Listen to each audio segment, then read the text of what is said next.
Good day, this is Reg F. and Howard Ross, Siren Buddha Medicine, and I hope that you can hear me. I'm talking a bit loud on purpose because I'm at the dam.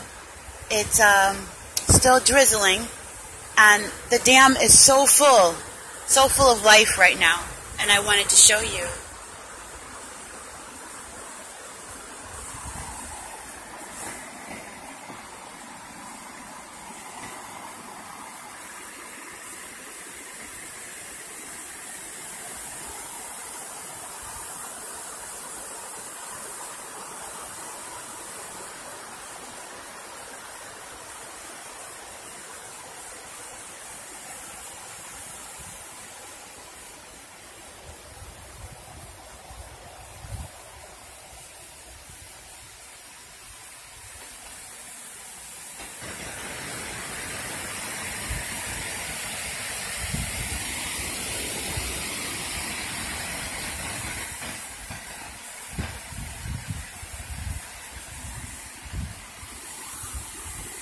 Beautiful flow of energy. Oh my.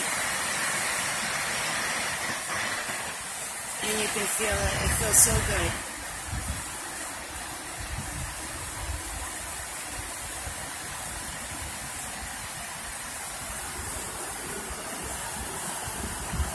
What a flow, huh?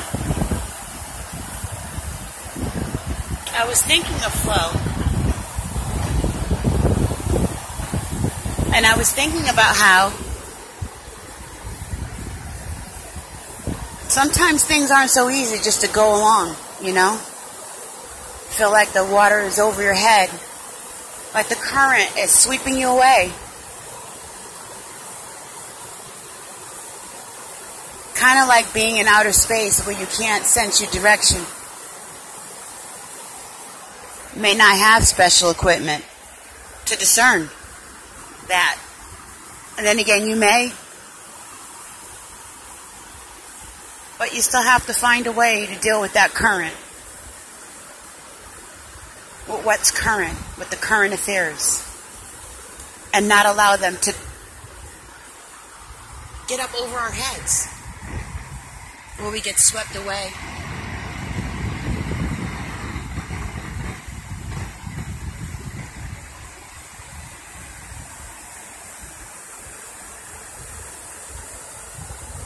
If you're out in a body of water and you start panicking,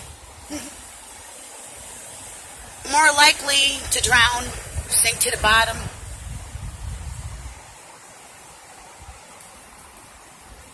But if you realized you could float, what if, huh? If you just went along with it, and when it was done, because you're waterproof, right? As long as you don't swallow it, don't swallow all of it, stay calm, use breathing. Just like we do on land. And air is just another dimension of water. This big old earth ball of H2O. Huh?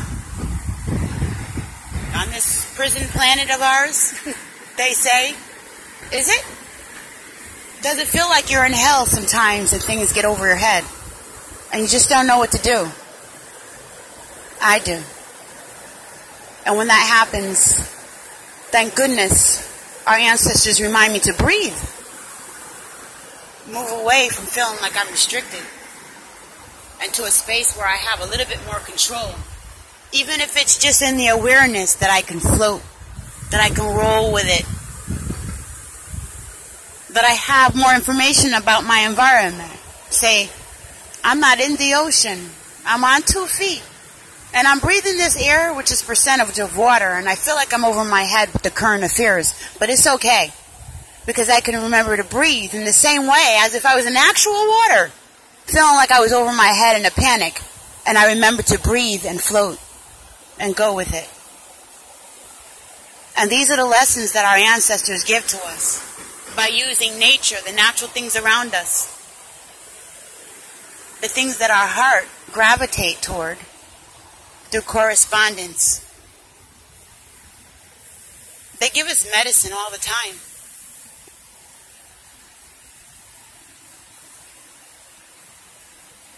They give us ways to reflect ourselves.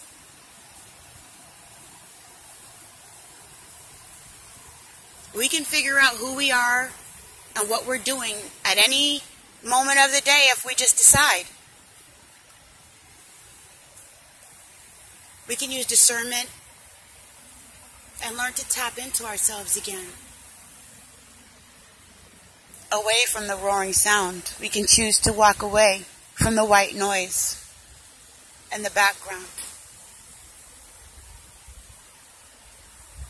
And float toward quieter, more serene, peaceful surroundings when we can. Which is what I chose to do today.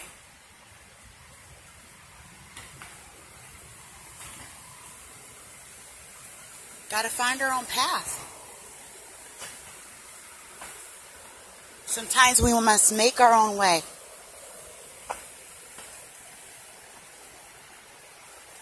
No, that metaphor doesn't work for everything and everybody. Sometimes I feel like I'm a salmon swimming against... I almost fell there. Swimming up against the current. To slip and fall with the moral nature of society, the way it is today, would be a norm. So slipping down away from the current and taking the path of least resistance land you in the carbon copy pile. And most likely you seem like you fit in, everything's grooving, nobody is really challenging anything you're saying or doing. Kudos for you. No risk, no glory.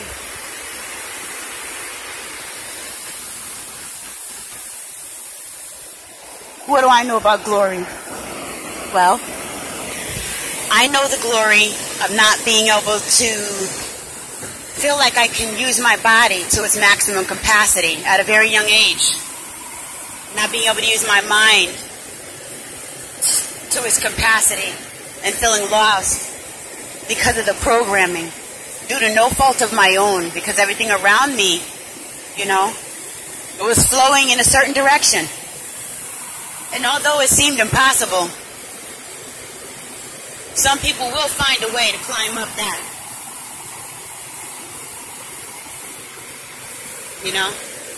I look at the salmon in nature and how they float against the current. Lucky there's places where they actually still do that.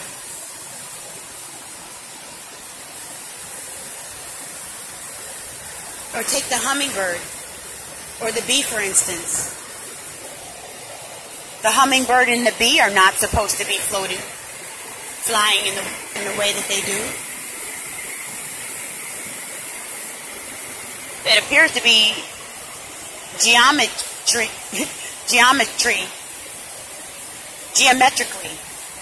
incorrect. What am I getting at? Well, according to nature, society is incorrect. It's not structured to float along. It's not conducive with nature. It wants to kill nature to make room for frivolous enjoyments, frivolous things frivolous to us, but it means a lot to whatever is collecting that energy. Like this dam, for instance, collecting or helping transfer the energy of this water.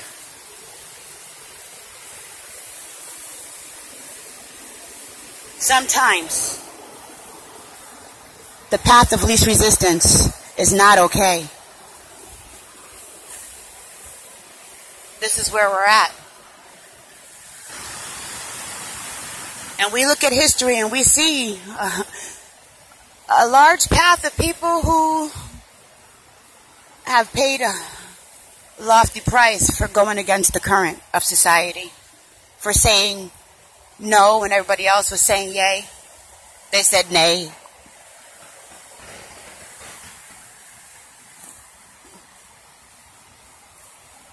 I don't know why this is such an interesting rock right now. I think I'll take it home. You know? It's not easy to go against what everybody else is doing. But what is the intent behind it? Is it to search out a better path, a different path? Is it just using your right? Is it your choice to float with it or to go against it? The bottom line is the intent. Do we intend to be the medicine? Do we intend to love? And no matter whether we're going against the current of society or remembering to breathe and float with it, right? What's the purpose? My purpose is to be the medicine. To interpret the medicine. To work in unison with nature. With our heart space, with our intellect, with our science and creativity.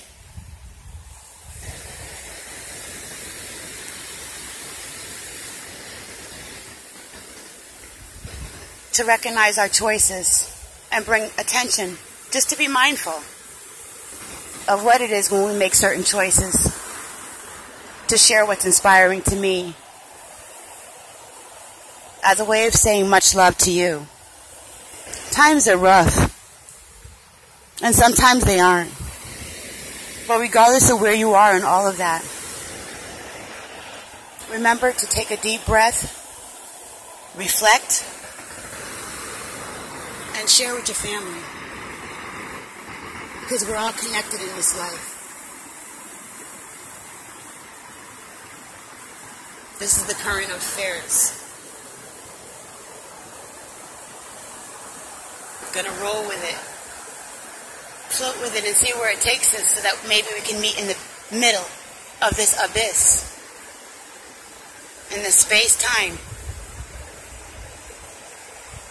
That we know we can find ourselves in our intent, no matter where we are in these current affairs.